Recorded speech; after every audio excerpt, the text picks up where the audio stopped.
Hoje, irmãos, nós vamos falar sobre gato ou leão. O versículo que eu vou ler só tem o leão, mas eu pensei no gato, depois vocês vão entender melhor. Os dois são felinos, né? Os dois talvez são semelhantes em algumas coisas, mas eu vou aqui ressaltar algumas características que são diferentes. Bom, e nós vamos basear aqui a nossa mensagem em Provérbios, no capítulo 28 e verso 1. Lembrando que essa mensagem é que vocês vão levar para a célula. Provérbios 28, 1 diz: o ímpio foge, embora ninguém o persiga, mas os justos são corajosos como leão. Vamos ler comigo? Eu leio, depois você lê. Está aí no telão, né? Muito bem. O ímpio foge, embora ninguém o persiga. Mas os justos são corajosos como leão. Tudo bem. Então, o ímpio, você sabe que é o gatinho, né? O gato. Porque, você já viu quando você vai fazer algo fake, assim, algo que não é... Você fala que você vai dar um gato. Já ouviu falar essa expressão? O gato é safado, o gato é malandro, né? O gato é ímpio, o gato é cheio de maldade. Tá bom? Eu não gosto de gato, irmãos. Eu respeito quem gosta, tá bom? Mas para mim, gato é invasor de espaço que não é dele. Ele quer andar em lugar que não é dele. Ele sai por aí, né, visitando lugar que não é dele. Gato é malandro, tá bom? Então, quem tem o seu gatinho lá, me perdoa, tá? Se você deixa ele dentro da sua casa, se deixa ele dando rolê por aí, você está contribuindo para ele ser malandro e assaltar a casa dos outros, né? Muito bem. Então, o ímpio foge, embora ninguém o persiga. Mas os justos são corajosos como leão. Na Bíblia Viva, esse versículo está assim: os perversos, por causa de sua culpa, fogem sem serem perseguidos. Os justos, por serem inocentes, enfrentam todas as acusações com coragem. Eu quero pegar dois textos bíblicos para poder ilustrar esse provérbio. O primeiro deles está em Atos, capítulo 24 e verso 25, quando Paulo ele começa a pregar a mensagem para o governador romano que cuidava da Judéia, chamado Félix. E ele tinha um certo conhecimento do evangelho, não. Ele tinha um certo conhecimento, principalmente do judaísmo, porque a sua esposa era judia. E Paulo começa a pregar para Félix. E aí, no capítulo 24, verso 25, diz o seguinte: quando Paulo se pôs a discorrer acerca da justiça, do domínio próprio e do juízo vindouro, Félix teve medo e disse: basta, por enquanto, pode sair. Quando achar conveniente, mandarei chamá-lo de novo. O que está acontecendo aqui? Ele está até um pouco interessado no que Paulo tem a dizer. Mas quando Paulo começa a falar da justiça de Deus, quando Paulo começa a falar do domínio próprio, né, para o camarada dominar o seu corpo, a sua língua, a sua mente, os seus olhos. Quando Paulo começa a falar do juízo vindouro, do juízo final, que quem não tiver com Cristo vai queimar no fogo do inferno, o Félix tem medo. Por quê? Porque ele tinha alguma culpa no cartório. Porque ele não estava bem. Porque estava desvendando coisas erradas que estavam dentro dele. Ele fala: para por aí, não quero mais ouvir. Fugiu da situação. Na verdade, ele mandou Paulo ficar quieto e mandou Paulo ir preso, porque ele não queria mais ouvir o que Paulo tinha a dizer. Isso aqui é um exemplo de quem tem medo.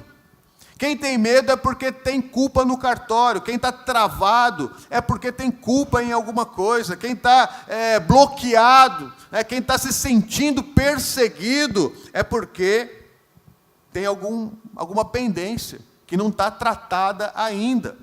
E foge, ou se esconde, ou se esquiva, ou manda a pessoa parar de falar, calar a boca, porque está incomodando, está indo num ponto ali que está machucando a consciência dessa pessoa. Vou dar um exemplo aqui de coragem, de quem não teme a circunstância, que vai para cima como um leão aqui, com uma comparação de um leão.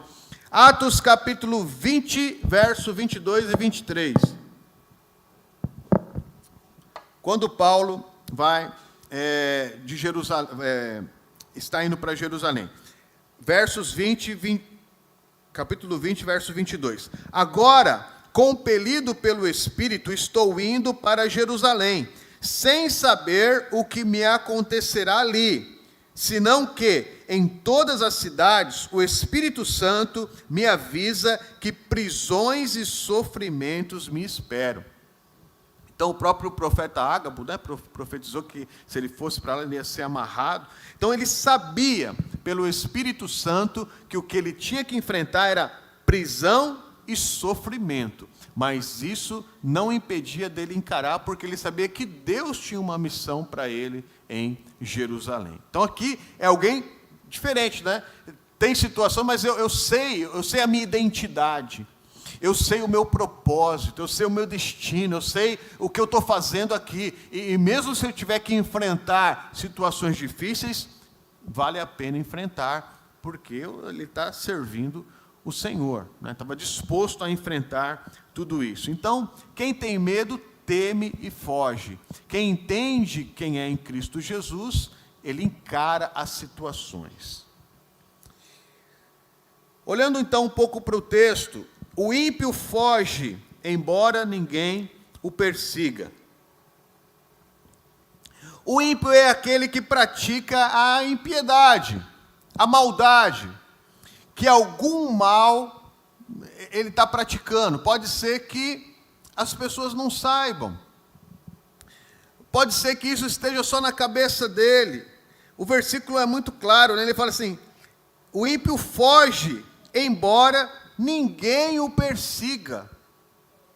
É uma coisa que está na cabeça dele. É uma autoacusação que ele mesmo está pensando ali contra ele. Ninguém, mesmo que ninguém o persiga, mesmo que ninguém esteja olhando torto para ele, mesmo que ninguém esteja olhando para ele com um olhar acusador, nada disso está acontecendo, mas ele se sente acusado e foge. Não consegue ficar naquele ambiente. Lembra, na essência, no Gênesis, no princípio, quando Adão e Eva transgridem e desobedecem a Deus? Deus sempre vinha na viração do dia estar com eles. Deus não fez acusação nenhuma, ele continuou sendo o mesmo, como a gente aprendeu aqui em pouco tempo. Mas eles se autoacusaram e fugiram da presença de Deus. Isso é princípio. Isso tem em vários lugares na Bíblia. Quando a pessoa tem um BO, transgride, tem uma pendência, está com um problema, sabe que errou, ela foge. Quando a pessoa está devendo dinheiro para alguém, e sabe que aquele alguém vai estar naquela festa, vai estar naquele lugar, vai estar naquela igreja, foge. Quando a pessoa fala mal de alguém, detona a pessoa, acusa, mente, frita a pessoa, e aí quando ela encontra com aquela pessoa, a pessoa não sabe que ela falou aquilo, mas ela se autoacusa, fica até vermelha. Se puder virar a cara, vira, né? E tenta fugir. Quando se tem um problema, um BO, né, perde essa capacidade de socialização.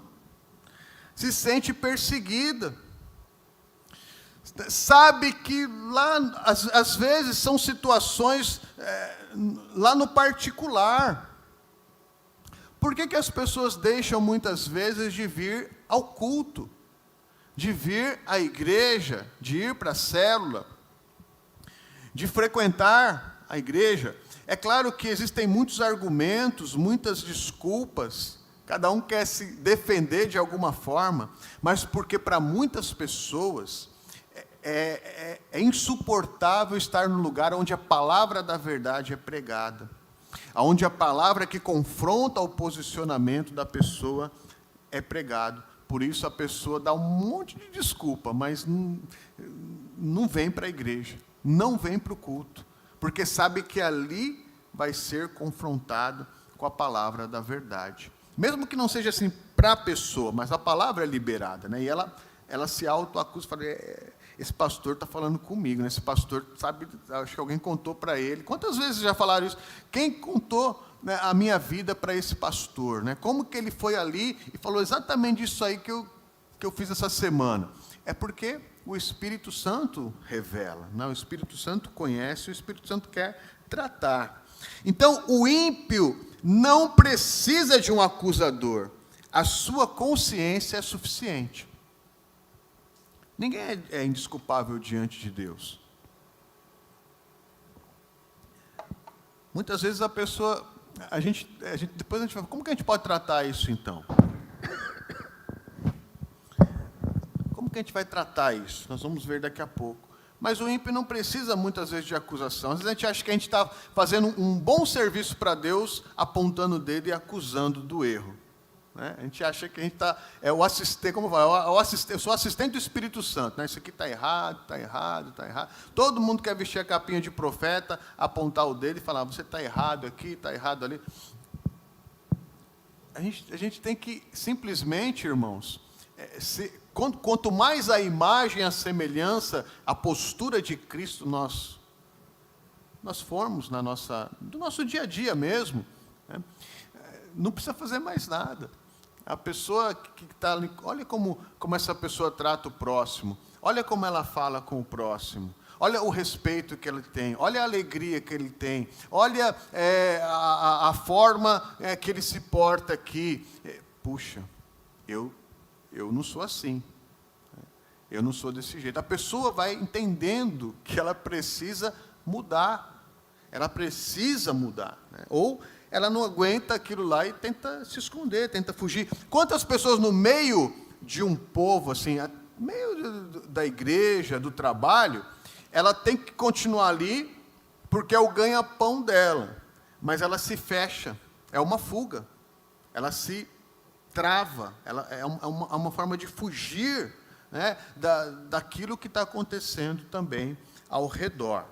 Então, nós precisamos entender um pouco isso para poder ajudar. Em que essa situação de débito pode prejudicar o crescimento pessoal? Porque a pessoa às vezes é prejudicada pessoalmente, porque a sua consciência a culpa, a acusa.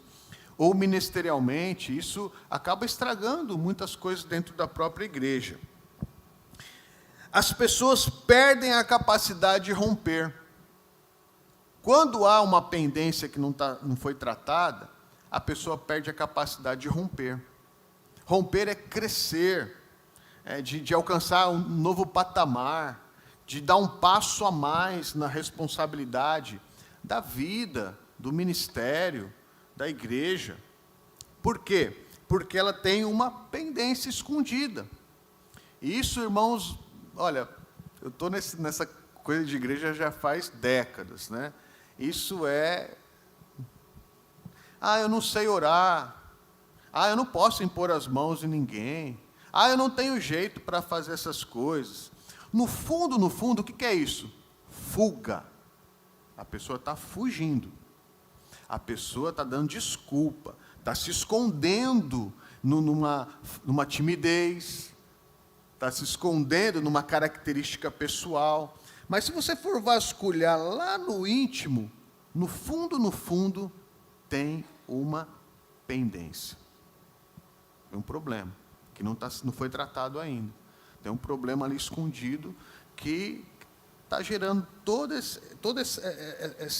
essa fuga artificial de dizer, eu não tenho jeito, eu não quero, eu não tenho tempo, eu não tenho disposição, eu não tenho mais pique, eu não tenho autoridade para isso. Não. Quando a gente entende quem a gente não é um gatinho, a gente é um leão, a palavra fala. Quando eu sei a minha identidade, eu mudo a postura. Por mais que a minha característica, e a minha é de ficar na minha, de não falar muito, mas a gente muda a postura. Elas se autoacusam e travam, são incapazes de assumir responsabilidades espirituais. Quantas pessoas não assumem as responsabilidades espirituais? Porque é uma fuga. Está fugindo de uma pendência que não foi tratada. E traz esse ambiente de perseguição aonde convive. Ah, não, aquela igreja me persegue. Aqueles irmãos me perseguem. Aquele pessoal está me isolando. Ah, aquele ambiente ali, eles estão me evitando. É sempre os outros. Quando você pega alguém que está com fuga das realidades, todo mundo é contra ela. Todo mundo é contra ele. Todo mundo. Todo mundo. Ele é um vitimismo. O vitimismo é uma fuga. Tem um problema, não, todo mundo, ninguém me ama, ninguém me quer, ninguém me ajuda, coloca tudo na globalização do sentimento, né? Ninguém. É porque está escondendo alguma coisa que não foi tratado ainda. Essa síndrome da perseguição. Então isso é ser o gato, irmãos. Gato não defende território. Hoje à tarde eu cheguei em casa e eu tenho uns intrusos lá na minha casa. O gato estava lá no meu jardim tomando solzinho da tarde. E o gato, o malfeitor, né, ele é malandro. E ele finge que você não está lá. Ele já está tão malandro que ele finge que você não está lá. Mas ele sabe que ele não é dono daquele jardim. Ele sabe. E ele não defende aquele jardim. Porque se você eu fui lá e bati o pé, ele foi embora. Não defende território. O diabo é assim. O diabo não defende território. Quem defende território é o Espírito Santo. Sabia que o Espírito Santo defende o nosso território como um leão, aqui dentro, e não importa o que aconteça, você pode errar, você pode pecar, você pode trair, você pode mentir, você pode xingar, você pode esbravejar, você pode envergonhar o seu pastor. O Espírito Santo está ali, guardando o território dentro de você, esperando o tempo da sua conversão, genuína e real. Ele não vai embora. Agora, o mercenário vai embora. O mercenário é o gato.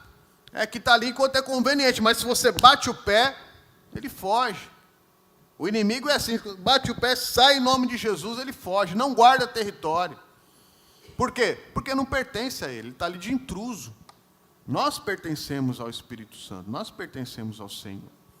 Você bate o pé, ele foge. Nós não podemos ser esse gato. Por quê, irmãos? Se a gente não souber defender o nosso território, a nossa família, tem gente que não consegue defender a própria família, defender a igreja, defender a célula, defender o seu ministério, defender a sua posição em Cristo Jesus. Isso é ser um leão. Então nós precisamos saber defender o nosso território. Eu vou falar daqui a pouco sobre isso. Mas antes eu quero tocar aqui um pouquinho nessa questão de como que a gente pode ajudar as pessoas a se libertar dessas pendências interiores. Oração, jejum e amor. A batalha é espiritual, não é contra a carne nem contra o sangue. Se não houver quebrantamento é quebrar para enxergar o que está lá dentro. Se tiver tudo solidificado, um solo duro, uma proteção, uma camada de proteção, a palavra nunca vai chegar lá dentro. Então a oração é que prepara o solo desses corações. Não adianta, irmãos. É o que a gente tem tratado aqui na equipe de louvor, é o que eu quero tratar com a liderança. Não adianta a gente chegar aqui, eu não orei, eu não li a palavra, eu não consagrei o meu pensamento, eu vivi a minha semana, nem lembrei que eu era crente. Aí eu subo aqui e vou cantar para tentar fazer uma força para chamar a presença de Deus para a igreja. Não é assim que vai funcionar. Não adianta. Então eu não orei, eu não estudei a palavra, eu não vim aqui refletir aqui junto com o Espírito Santo sobre a minha célula, eu não coloquei os membros da minha célula diante do Pai, eu nem lembrei que eu era líder de célula durante a semana. Aí eu chego na reunião e vou fazer uma força para que Deus possa agir naquele momento. Não é assim que funciona. Não vai dar. Não vai. É pouca consagração, pouca unção, pouco poder.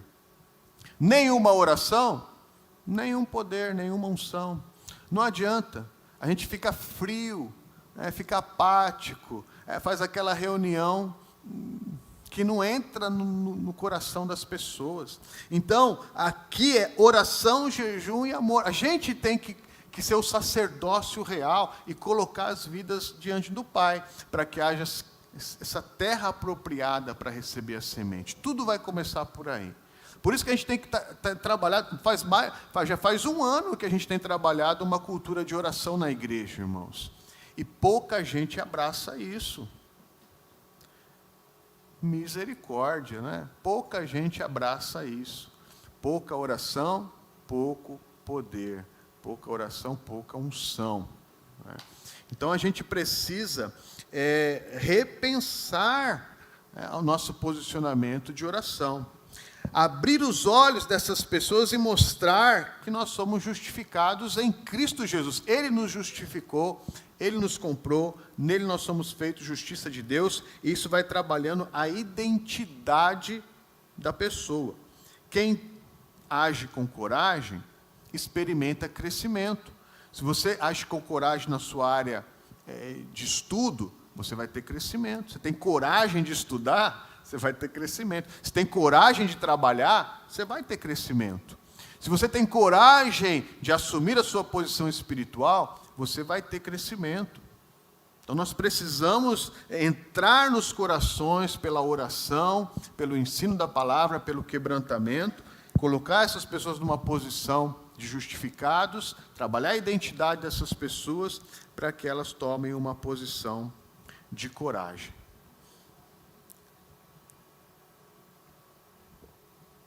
Mas os justos são corajosos como o leão. E a posição de coragem é essa posição comparada ao leão. E o leão é forte, ágil e corajoso. É alguém que demonstra essa força, essa coragem, que demonstra essa agilidade. Domingo nós estávamos conversando ali com o Estevão e o Maurão, falando sobre a igreja elefante e a igreja tigre, né? A gente pode falar sobre a igreja leão, se não quiser falar sobre a igreja tigre, né? O elefante, ele é muito grande, muito forte, mas muito lento, né, na sua forma. O tigre ou o leão, ele não é tão grande, mas ele é musculoso, forte, rápido e ágil para agir, para realizar. Às vezes a mente das pessoas são essa mente de elefante, né? Lento, devagar, tudo é burocrático, complicado. Se Deus quiser, eu vou fazer um dia, né? E nunca faz. Né? A nossa mente tem que ser a mente do leão, a mente rápida, né? Não, vamos fazer? Vamos lá, tem que carregar? Vamos carregar, vamos fazer acontecer. Uma mente empreendedora, frutífera, que rompe, né, ao fazer aquilo que tem que ser feito. Né?